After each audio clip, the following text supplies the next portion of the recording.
যে আমি নির্বাচনের ক্ষেত্রে ন্যূনতম কোনো কাউকে ছাড় দিয়ে চলি না এবং ইনশাআল্লাহ ঢাকা 13 আসনে আপনাদের সামনে এইখানে দাঁড়ায় প্রতিশ্রুতি দিতে পারি, আল্লাহর নামে প্রতিশ্রুতি দিচ্ছি, 13 আসনে কোনো প্রার্থী ন্যূনতম পুলিশের পক্ষ থেকে কোনো ফেভার পাবে না। ইনশাআল্লাহ এটা পাবে না, আপনারা লিখে রাখতে পারেন। আইন শৃঙ্খলা লঙ্ঘন করেন অথবা বিশৃঙ্খলার সৃষ্টি করার চেষ্টা করেন, ঢাকা 13 আসনে ইনশাআল্লাহ আমরা কোনো ধরনের ছাড় দিব না। অতীতেও আমি ব্যক্তিগতভাবে দেই নাই, আমার পুলিশ সকল সদস্যদের সাথে আমরা বারবার মিটিং করেছি, কেউই দেখবেন যে আপনাদের কারো প্রতি কোনো ধরনের আলাদা পীড়িত দেখাবে না, এটা আপনি নিশ্চিত থাকেন। আপনারা এটা জানেন যে বাংলাদেশে সবচেয়ে বেশি সাংবাদিক বাস করে ঢাকা 13 আসনে, সুতরাং আমাদের যদি কোনো ভুল ত্রুটি হয় তাহলে কিন্তু তারাও কোনো ছাড় দিবে না। তো আমি মোহাম্মদ জুয়েল রানা, আমি এডিসি মোহাম্মদপুর জোন হিসেবে কর্মরত আছি এবং এই জোনের যে সংসদীয় আসন 13 এর মূলত পুরোটাই আমার জোন কেন্দ্রিক, অর্থাৎ ঢাকা সংসদীয় 13 আসনের পুলিশের পক্ষ থেকে মূল দায়িত্বে থাকবো আমি এবং এটা আমাদের জন্য একটা চ্যালেঞ্জিং বিষয় এবং একই সাথে আমাদের জন্য একটা বড় দায় পরিশোধের বিষয় বলে আমরা মনে করি। আমরা যদি বলি, দেখেন যে 1971 সালের মহান মুক্তিযুদ্ধ হয়েছিল কিন্তু ভোটের অধিকার না দেওয়ার কারণে। একই সাথে 2024-এর যে গণ অভ্যুত্থান হয়েছে সেটাও হয়েছে মূলত এই দীর্ঘ সময় ধরে ভোটের অধিকার মানুষ ফিরিয়ে নেওয়ার জন্য। এই জায়গাতে সবচেয়ে বেশি সমালোচিত হয়েছিলাম আমরা, মানে আমাদের এই পোশাক আইন শৃঙ্খলা বাহিনী। তো সেইখান থেকে আমরা মনে করি এটা আমাদের জন্য বড় একটা দায় যে আমরা জনগণের ক্ষমতা জনগণের কাছে ফিরিয়ে দিতে চাই। এবং আপনারা যারা ব্যক্তিগতভাবে আমাকে চেনেন আপনারা জানেন যে আমি নির্বাচনের ক্ষেত্রে ন্যূনতম কোনো কাউকে ছাড় দিয়ে চলি না এবং ইনশাআল্লাহ ঢাকা 13 আসনে আপনাদের সামনে এইখানে দাঁড়ায় প্রতিশ্রুতি দিতে পারি, আল্লাহর নামে প্রতিশ্রুতি দিচ্ছি, 13 আসনে কোনো প্রার্থী ন্যূনতম পুলিশের পক্ষ থেকে কোনো ফেভার পাবে না। ইনশাআল্লাহ এটা পাবে না, আপনারা লিখে রাখতে পারেন। কয়েকটা অভিযোগ উঠে এসেছে, অভিযোগ না, আমি মনে করবো এটা আবেদন, যেহেতু এখনও নির্বাচনী প্রচারণা শুরু হয় নাই। একটা হলো যে প্রার্থীদের নিরাপত্তা নিশ্চিত করা। ইতিমধ্যে আপনারা জানেন আমি যেহেতু এই সংসদীয় আসনের মূল দায়িত্বে থাকবো, পুলিশের পক্ষ থেকে একটা গ্রুপ করেছি, সকল প্রার্থীদের সেখানে আমি অ্যাড করেছি, নির্বাচন সংশ্লিষ্ট সকল পুলিশ কর্মকর্তা, আমাদের সশস্ত্র বাহিনীর কর্মকর্তা সহ অন্যান্য যারা সংশ্লিষ্ট রিটার্নিং অফিসার থাকেন তাদেরও আমরা অ্যাড করব।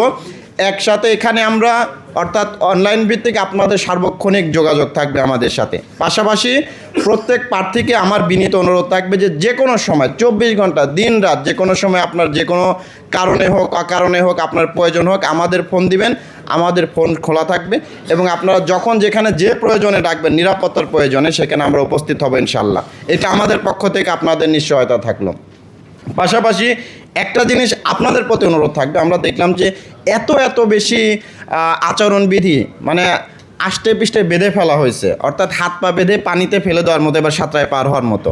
তো যেহেতু এটা রাষ্ট্রীয় আইন, এটা আমরা কেউই চেঞ্জ করতে পারবো না, কিন্তু এর মধ্যে থেকেই আমরা আশা করব আপনারা সর্বোচ্চ প্রচারণা করবেন, কারণ একসাথে আমাদের দুইটা দায়। একটা দায় হলো জনগণের হাতে ভোটের অধিকার পৌঁছে দিতে হবে, মানে ইতিহাসের সর্বোচ্চ সংখ্যক জনগণকে ভোটার অধিকার অর্থাৎ ভোট সেন্টারে আমাদের সবাইকে নিয়ে আসতে হবে, সেরকম একটা পরিবেশ আমাদের তৈরি করে রাখতে হবে। তো এটা শুধু আমরা আইন শৃঙ্খলা বাহিনী, রিটার্নিং অফিসার, বিজ্ঞ ম্যাজিস্ট্রেটের না, সকল প্রার্থীদেরও কিন্তু এটা দায়। আমাদের সাংবাদিক ভাইদেরও এখানে কিন্তু দায় আছে যে আমরা সবাই মিলে যদি একত্রে কাজ করি এবং একজন আরেকজনের প্রতি কাদা ছড়াছড়ি না করি। কারণ আপনারা একটা জিনিস খেয়াল করেন যে এই যে জুলাই গণ অভ্যুত্থানের আপনারা যারা অংশ নিচ্ছেন সবাই কিন্তু এটার অংশ ছিলেন। তো সুতরাং জনগণকে ভোটের অধিকার ফিরিয়ে দিবেন, এটা ছিল আপনাদের মূল ম্যান্ডেট, এটা আপনাদের বাস্তবায়ন করতে হবে, পাশে থেকে সহযোগিতা করব আমরা। এইটা করতে গিয়ে যদি কোনো প্রার্থী বা প্রার্থীর পক্ষে কেউ আইন শৃঙ্খলা লঙ্ঘন করেন অথবা বিশৃঙ্খলার সৃষ্টি করার চেষ্টা করেন, ঢাকা 13 আসনে ইনশাআল্লাহ আমরা কোনো ধরনের ছাড় দিব না। অতীতেও আমি ব্যক্তিগতভাবে দেই নাই, আমার পুলিশ সকল সদস্যদের সাথে আমরা বারবার মিটিং করেছি, কেউই দেখবেন যে আপনাদের কারো প্রতি কোনো ধরনের আলাদা পীড়িত দেখাবে না, এটা আপনি নিশ্চিত থাকেন। ইতিমধ্যে আমরা প্রত্যেক প্রার্থীদের সাথে, আমাদের যে সকল প্রার্থী আছেন তাদের সাথে আমরা বারবার ফোনে কথা বলেছি, দেখা করেছি, ইভেন আমাদের অফিস তো উন্মুক্ত করে দিয়েছে। আপনারা যারা আমাদের 13 আসনের প্রার্থী আছেন যে আপনারা আসেন, আমরাও যাচ্ছি, মানে প্রত্যেক প্রার্থীদের সাথে কিন্তু আমাদের সার্বক্ষণিক যোগাযোগ আছে। এইটা একটা জিনিস অন্তত প্রমাণ করে যে আপনাদের সবার প্রতি আমাদের আইনের চোখে সবাইকে আমরা সমানভাবে দেখতেছি। এখন যে বিষয়টা হলো আপনাদের কাছে আমাদের অনুরোধ থাকবে, আপনারা এটা জানেন যে বাংলাদেশের সবচেয়ে বেশি সাংবাদিক বাস করে ঢাকা 13 আসনে, সুতরাং আমাদের যদি কোনো ভুল ত্রুটি হয় তাহলে কিন্তু তারাও কোনো ছাড় দিবে না। এই জিনিসটা আমরাও মাথায় রেখে নিয়ে আমরা কাজ করতেছি। আর আপনাদের প্রতি অনুরোধ থাকবে, যেমন আমরা দু একটা ইনসিডেন্ট জানি, যেটা একটু আপনাদের সামনে বলে দিয়ে আমরা আবারও বসবো। যেমন হচ্ছে যে আমরা দেখেছি কিছু চিহ্নিত সন্ত্রাসী ইতিমধ্যে বের হওয়ার চেষ্টা করেছে। তো প্রার্থীদের প্রতি আমাদের বিনীত অনুরোধ থাকবে, যদি আপনাদের সম্মুখ থেকে এরকম সন্ত্রাসী বা কিশোর গ্যাংদের ধরে নিয়ে আসে, তাহলে কিন্তু আপনাদের মান সম্মান নষ্ট হবে।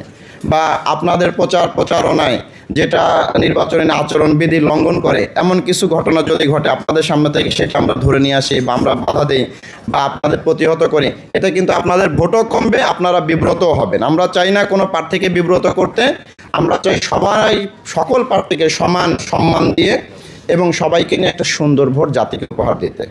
পরিশেষে আমি একটা জিনিসই বলবো, যে দেখেন আজকে এখানে হয়তো আমরা সবাই চেয়ারে বসে আছি, মনে হচ্ছে আমরা সবার চেয়ে সম্মানে বড়, কিন্তু এটা 1 মাস পরেই আপনারা যখন জনগণের বৈধ ভোটে একদম স্বতঃস্ফূর্ত অংশগ্রহণের মাধ্যমে মাননীয় সংসদ সদস্য নির্বাচিত হবেন, তখন আমরা কিন্তু আপনাদের সালাম দিব, স্যালুট দিব।